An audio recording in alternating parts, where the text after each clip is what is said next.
Welcome to Gold Silver Pros. Everybody, it's Rob Keents with Gold Silver Pros, and we have your weekly market wrap up for Tuesday, March 26th, 2024, almost at the end of the month, into springtime. And usually this is a period of year when housing prices start to rise a little bit. Housing activity increases as we get into spring break and then eventually into summer, which is the busy season for the residential real estate market anyway. And so the home builder confidence index is up and housing starts and building permits are up. They're making more housing, but they're also making it more affordable to build cheaper units. So the housing market is responding to the needs of the consumer. The consumer needs smaller, cheaper houses. They're trying to build smaller, cheaper houses.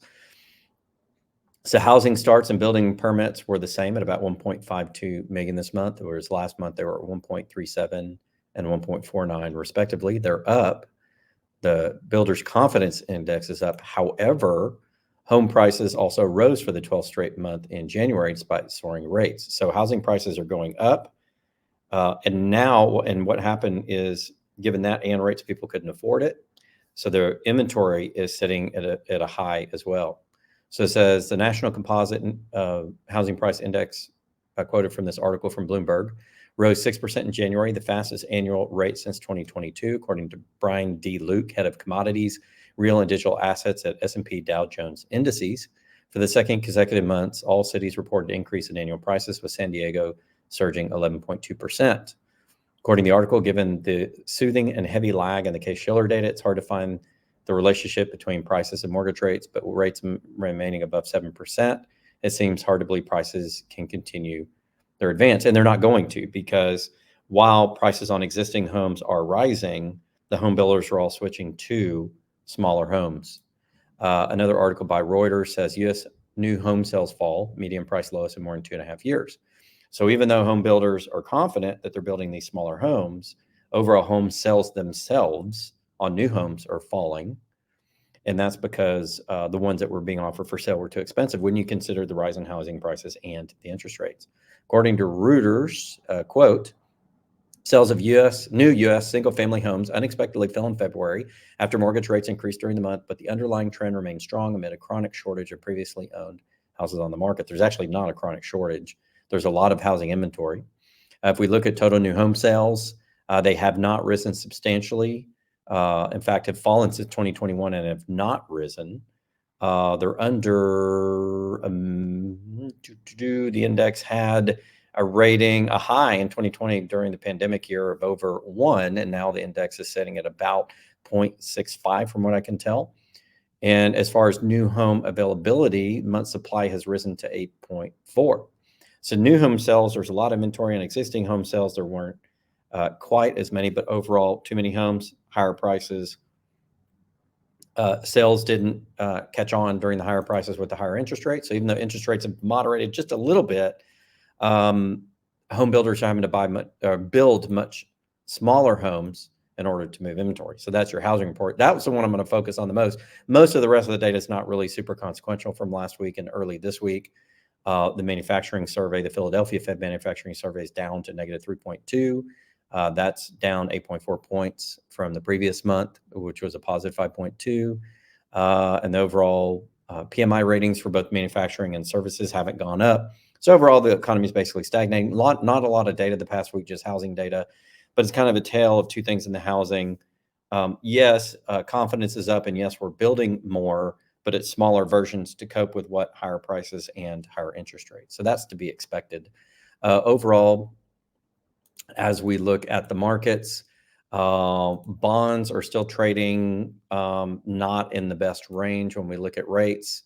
The 10-year benchmark is trading at 4.228 at the time of this recording, and the 2 years at 4.587. The 2 years still cost more than the 10-year. We're still in the yield curve inversion, still predicting a recession. It's been that way for a long time. The 1 month is elevated above 5%. In fact, the 1 month through the 1 year are all above 5%. The 1 year trading at 5.005. You have to get to 2 years before you go below that. So the entire yield curve is essentially inverted to the 10-year, meaning more risk in the short term, higher interest rates even on the short term issuances, which is not normal, which is we say a recession is most likely to come before too long. Looking over at cryptocurrencies, Bitcoin is red on the day, down about $1,159 to 69,673.03. The rest of the cryptos don't look like they're doing too great either, and that's probably because the news from the financial media seems to be fairly positive. Let's go into the stories for the week. Michigan offering citizens $500 per month to house illegal immigrants. We've seen this in Michigan, and I believe, was it Baltimore also, in which the local government's encouraging citizens to house illegal immigrants or just immigrants in general. Although this article via Modernity News is calling them illegal immigrants. I'm just going to call them immigrants, whether they're legal or not, because I don't know. But the state of Michigan, I think also Baltimore was in this, and maybe one other city, are encouraging residents to house these people because there's not enough housing. Why? Because they don't have money to pay for housing. The governments, which are offering sanctuary, don't want to pay for their housing. So they're trying to give a few $100, per these immigrants to live in people's homes. And I'll just be interested to see how many people are saying, yeah, I'll take an immigrant, whether illegal or not knowing this person in your home. Some people may be desperate to do it. If you put that carrot out there of $500, some people may do it because they need the $500 to pay their rent. And having a roommate, even if you don't know who they are, may be the last stop between losing your home or losing your apartment. So maybe they'll do it, but I can't imagine that many people would be housing immigrants, whether illegal or not. Next story, Baltimore City implodes. Police force collapses. Only 3 officers patrolled a major district, according to an article on Instagram by Emily Sullivan. WYPR, with WYPR on Instagram. Baltimore City Council passes budget with $22 million cut police funds. That was in 2020. And now, that's back then. And now what's happened is, according to at End Wokeness on Twitter, Baltimore is now facing apocalyptic levels of police shortages. Last week, 3 police officers patrolled a whole district of 61,000 residents. Police are now unable to respond to calls, including for child assault.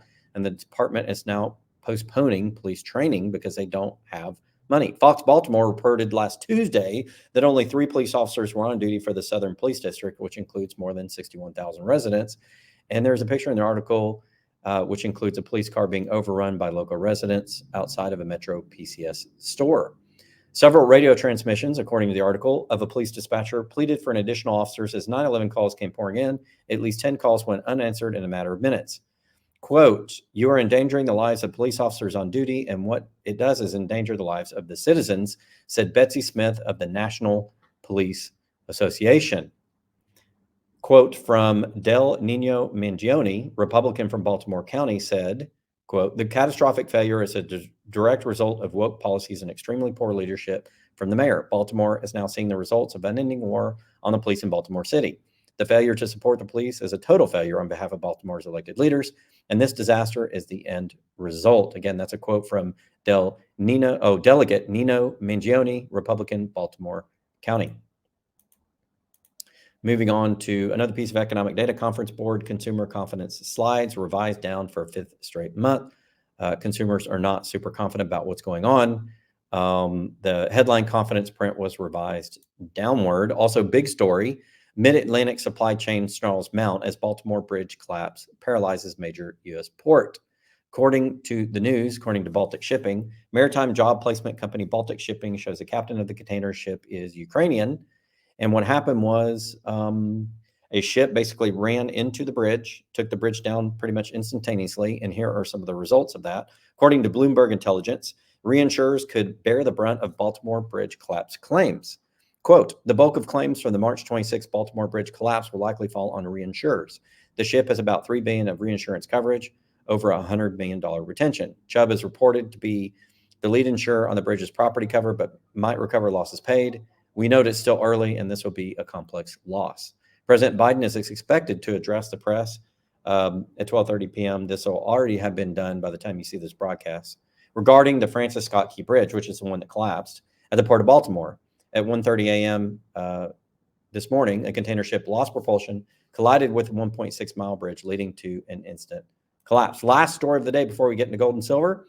MS-13 gang leader on FBI's most wanted list arrested at the border in San Diego, according to Brad Jones via the Epoch Times. According to the article, quote, a high-ranking leader of the international 𝘎𝙬𝙊𝙍𝙍 gang, better known as MS-13, was arrested on narco-terrorism charges at the U.S.-Mexican border in San Diego earlier this month. 𝘎𝙬𝙊𝙍𝙍, a leader of the international MS-13 gang, was arrested at the San Isidro port of entry in San Diego on March 7, 2024. Federal authorities arrested 𝘎𝙬𝙊𝙍𝙍, 48, also known as Lucky to Park View, at the San Isidro port of entry March 7th. He has been charged in his alleged role in ordering numerous acts of violence against civilians, law enforcement, and rival gang members, as well as transnational drug distribution and extortion schemes. The suspect ranks among the senior leaders of MS-13's Rainfla Nacional Leadership Council, formerly known as the 12 Apostles of the Devil, which controls thousands of MS-13 gang members worldwide, according to the FBI. According to the article, the U.S. District Court, Eastern District of New York, issued a federal warrant for his arrest in late December 2020, charging him with conspiracy to provide and conceal support and responses to terrorists, conspiracy to commit acts of terrorism, and conspiracy to finance terrorism and narco-terrorism conspiracy. That's it for the articles for the day. We'll get into the gold and silver report next.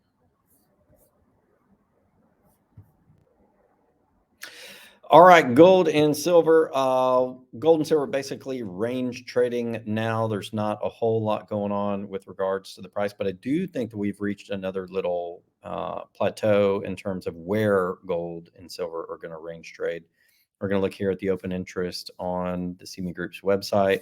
As you can see, been a fair bit of trading here the last few days, but it's come down to more of this normal range that you normally see gold in. Overall, volume was 342,960 contracts. You can see right up here. And let me increase the size for you guys. You guys want me to make this as big as possible on the screen, which we'll do. The thing that really sticks out to me, I'm just going to let you guys look at this for a moment because I do this every week. And I want you to think for a second while I'm talking about what's the most impactful thing on the screen. I'm going to show you here in just a minute. But what is the month in which we need to be most concerned about in open interest? Put that in your head, and I'll tell you in a minute. And then what other thing, when I always talk about this, do I talk about that we need to pay attention to with regards to demand that cannot be satisfied on the COMEX in the Western market? All right. Answer to the first question, the dominant month is June. How do we know that? Well, let's go across June. And we look and see in this column here, open interest, we've got 368,000 contracts. So the traders are moving into June. They're just rolling contracts from one month to the next. And generally, when you see a big roll of contracts towards the end of the month, you'll see a little bit of price fade, not always. But you can tell also by the change. There's plus 32,000 contracts that have now gone into June. So people are into June. But there's still a fair amount of trade back here in April. You can see total volume was 211,000. So that's not bad. What on both of those lines, April, this line here, and June, this line here, sticks out to you with regards to gold? Getting gold and not getting it on COMEX and moving somewhere else. It's the EFPs. What is an EFP? It's this column right here. You look at my mouse. There's an entry for 8,536 contracts for May, EFP. And there's an entry for 4,050 for June. That's 12,000 contracts in a day where traders and the COMEX are not getting what they want off of COMEX, so they're EFPing it over to the UK market. 12,000 a day. That's the largest I've probably ever seen on an EFP print on gold, ever, since I've been doing this, that I can remember. 12,000 in a day. Now, we've seen 12,000 weeks. We've seen 20,000 weeks, but 12,000 in a day. Either traders are not able to get the gold that they want on COMEX, and so they're leaving COMEX to go to London to get exposure, or there's such a big price differential between COMEX and between the United States and between the UK that they're going over there for price. They're going, and I think they're probably going for physical, because rumors have been, and these are just rumors, and I can't substantiate this with data, but rumors from a couple of different places have come to me lately that people are not getting delivery on the COMEX, especially if they're not US or Western based interests. So maybe that's what we're seeing manifest in this data. It's very interesting data, and that's for Monday's data. That'd be yesterday. Look over at Friday, and you see about 4,400 contracts in this little EFP column.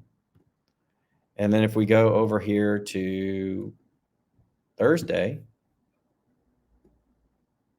9,474 on the April contract, 900 on June. So there is a lot of pent up demand, or there's a lot of, I should say, not pent up, unmet demand for gold in the American market. A lot of unmet demand for gold in the American market. I'll get to the significance of that in a moment. Settlement data, we just look at prices. The only reason I show you settlement data is to show you this is where spot price is determined. I don't care what any gold analyst tells you.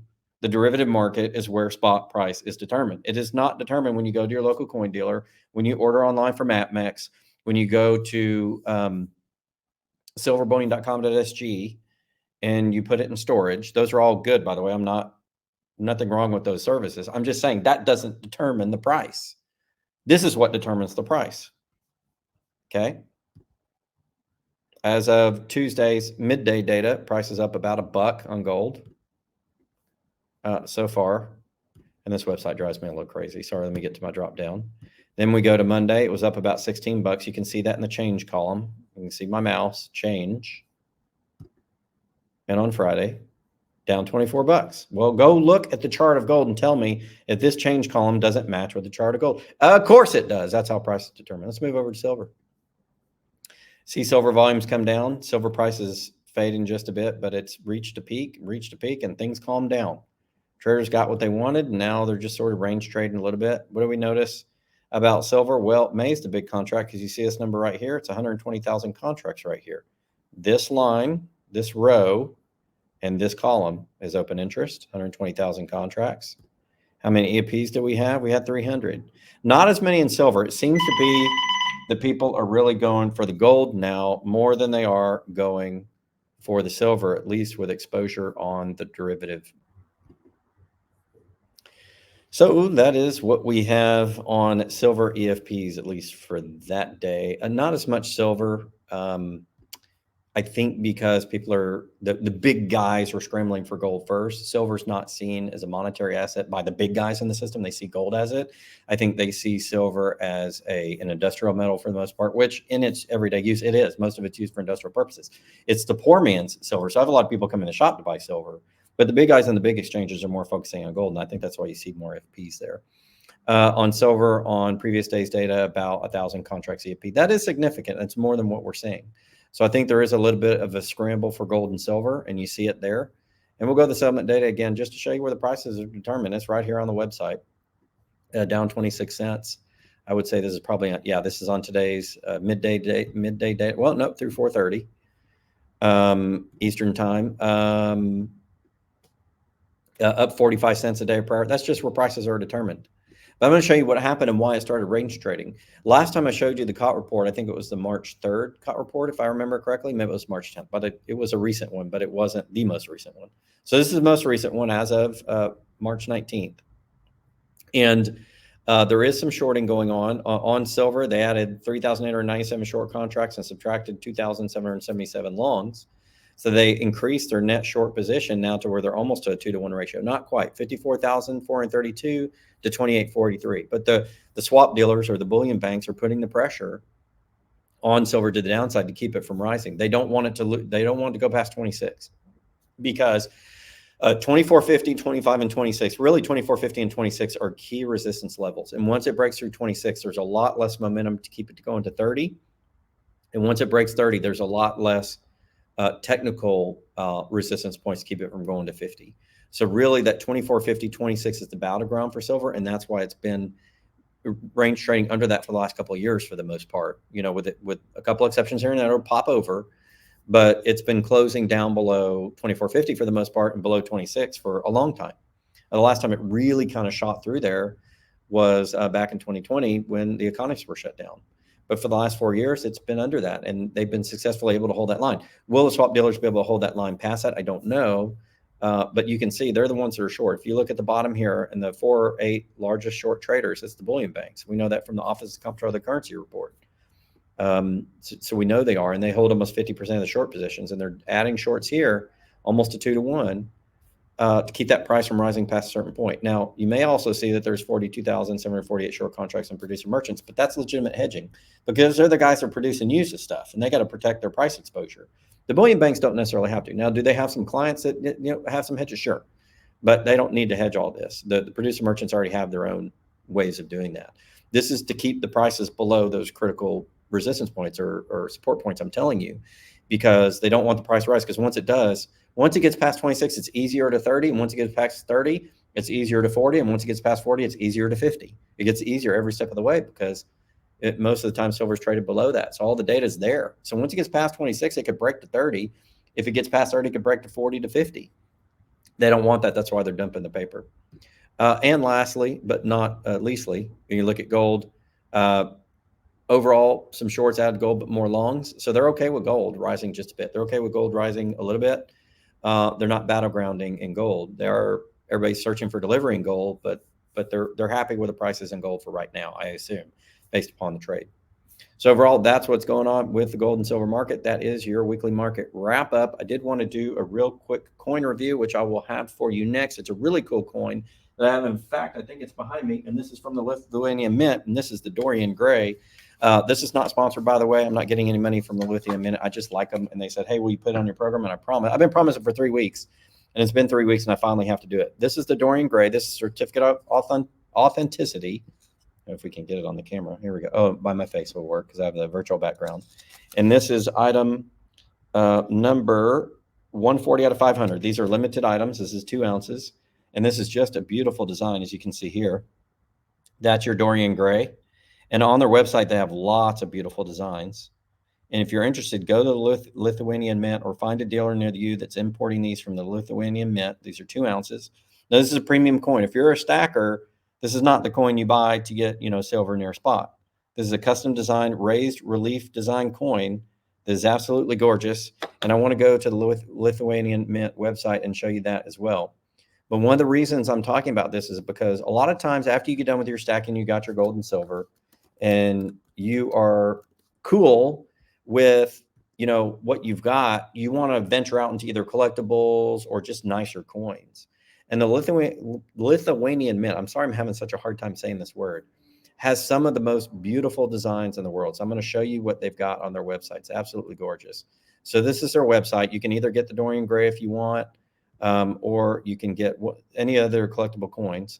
But just go to lithuanian-mint.com. They've got all sorts of beautiful coins. Here's the Dorian Gray I was talking about, only 500 of those minted. And then they're probably not going to mint anymore. But you've got all these other beautiful designs. I love this one here on the left. That's just a beautiful colored sort of square design. You've got some sunburst type of designs here. You've got the mother and the earth here called the earth coin. As you scroll down, just absolutely beautiful raised designs. You've got like a little dragon coin here. You've got a volcano coin here. Just tons of designs on their website. And it keeps going. You've got a baboon design, a Sasquatch design here, a sun design here. A lot of these are rooted in either various methodology, religions, or just cultures of the world. So these are very culturally significant coins. They're also very artistic and gorgeous, and there are so many. Some of them are sold out. So if you really want one of these premium coins, you're into collectibles, or you've got your stack done and you want to spend a little bit of money on yourself for a present or just have something beautiful, because think about it. Gold and silver comes from the earth. And if we cement ideas or concepts into gold and silver, it's a way of connecting us or grounding us to the earth. And that's why a lot of people collect coins that have some sort of cultural significance to them, because you're taking something culturally significant and you're grounding in something that comes from the earth, and it grounds you in that concept into the earth and reconnects you with the earth. And that, I believe, is why we have so many beautiful gold and silver coin designs, is because it reconnects us to not only our history, but it grounds us to the earth and to the universe. And as well, here's Isis wings here, jumping spider. I mean, just absolutely wonderful design. They got tons of them on their website. Anyway, if you're interested in that, go look at the Lithuanian Mint. Beautiful, gorgeous. The Dorian Gray that I have right here is from the Lithuanian Mint. Go there or ask your dealer to import some of these from the Lithuanian Mint. Absolutely gorgeous. Each one comes with its own box. It comes with a COA, certificate of authenticity. It's got a nice little box you can put it in, and then you can display it, as you can see here on the screen. Just an absolutely, let me put it, here we go, absolutely beautiful design. And just thought I would throw a shout out to them. Again, not sponsored, but I think it's beautiful. And if you're done with your stacking, you want something cool, Lithuanian-mint.com is a good place to get it. All right, this is going to wrap it up. Thank you guys so much. Tons of news this week. Thursday, I think I'm going to do a different sort of video.